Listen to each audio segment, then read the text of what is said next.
So, Michaela, what are the top 2 or 3 mistakes that home sellers make when going to list a home? What would some ideas be?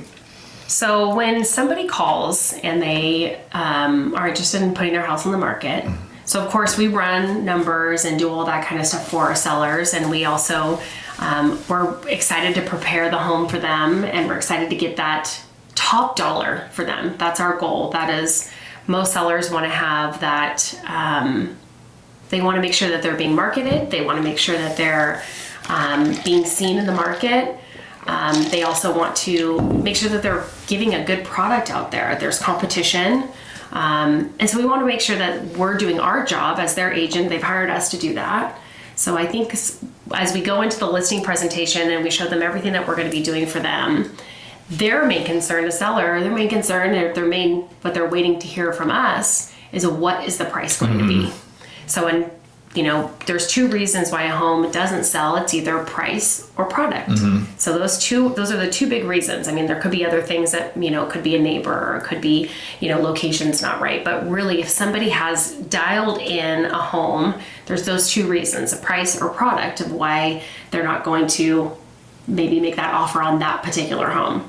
So what happens if you have a seller who wants top dollar for their house, but it is not a top dollar house? Like there are things that need to get finished or fixed, or they've looked over for 10 years that they haven't completed. Right. Yeah. So what would if they said, I want $700,000 for this house, and that isn't a $700,000 house, how do you go about breaking the news to them that they're not going to get $700,000 for their house? Well, I would say this is that we all want top dollar for our homes. I mean, even you and I do. Absolutely. We want top dollar for our homes. We probably think our house is worth more than really what the market supports. So I always say that, the market supports a certain number, even though you and I may have a number in mind that we want it for our house. We all do. We all want the most we can get out of our homes. So it's really showing the data. So if we're looking at a home or a seller is saying, I want $700,000 for my house, great. I love that, because I want to know where you stand. But let's provide the data that shows that your number, that the $700,000 is going to be supported in our market. Right. And what that goes with is what has sold in the market that is like your property. Right. So I know a lot of sellers will say oh yeah, well, the neighboring property across the way sold for $700,000, but we forgot that house has a pool. That house has a 3-car garage. Right. Yours has a 2.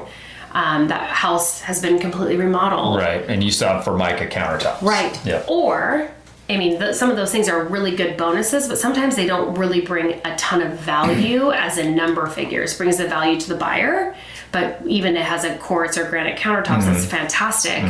But it will really make it appealing to that buyer. Sure. That way they don't have to go back in and do that. Yeah.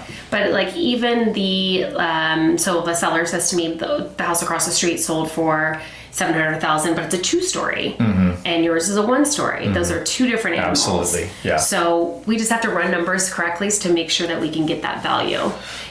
So go ahead. No, what happens when they have that number, that 700 number, and you come in at, say, your comp shows 660?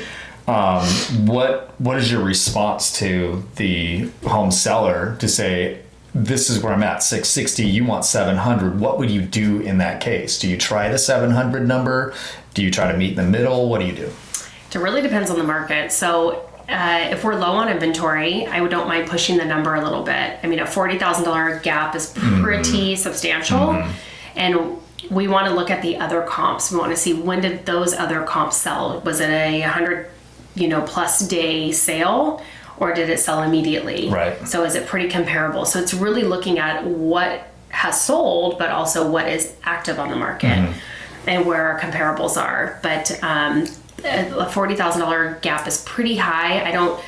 It's looking at the comparables. I don't mind pushing the market just to see where it is, but I will say... How long does that you usually do that? Like, If you're pushing the market, what would be your time frame? Is it a week, 2 weeks, 3 weeks, a month that you push the market? So what would that be? it just depends really on the market. So like right now, I'd probably do a 3-week during the winter months. Like, let's just see what the market does. That we're doing open houses. How many people are coming to the open houses? Are we getting showings? That type of thing. If it's quiet, and plus looking at what has happened on the internet. Are people looking at the home or just not scheduling the showings because they're not interested? Are the pictures wrong? Does it not show correctly because the seller didn't get fully prepared with the product, so it's looking great on the market? And that's where we come in. That's where we come in and say, okay, gosh, this is a beautiful house. The house shows great. However, it just has too much stuff in it where people can't see the clutter.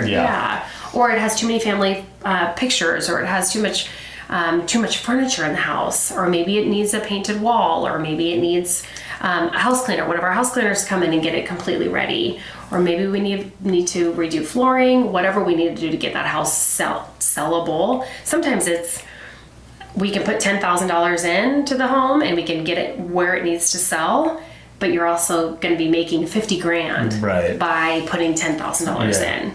So that's where we come in, and we have all those people that can help do these things so that we can get it where it needs to be, so that the seller can make the most out of their investment.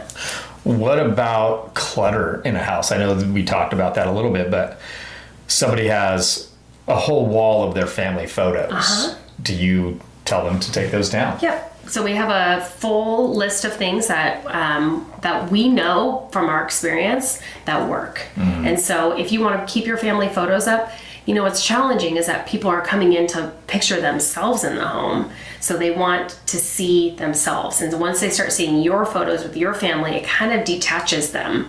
So you want to be able to show them a fresh home, just like when you go into a model house in a new development. It's very simple. It's very clean. You're able to look at the trim, the windows, the countertops, the cabinets. You're just looking at all the details of the home, because once those buyer or sellers move out, you're the new buyer and all that extra stuff is gone. So they really want to look at the home itself. Is it better to have a house empty, staged, or with the existing furniture from the seller? I think that's a case-by-case situation. So sometimes a home does need to be staged because there's so many different angles of the house. There's different rooms, and you kind of can't figure out what is what. And sometimes it just needs that extra love, and we have those stagers to do that. Or sometimes it's just clearing it out. And I know a lot of sellers go, well, I don't even know where to put this stuff. And I think the best thing is just put it in your garage.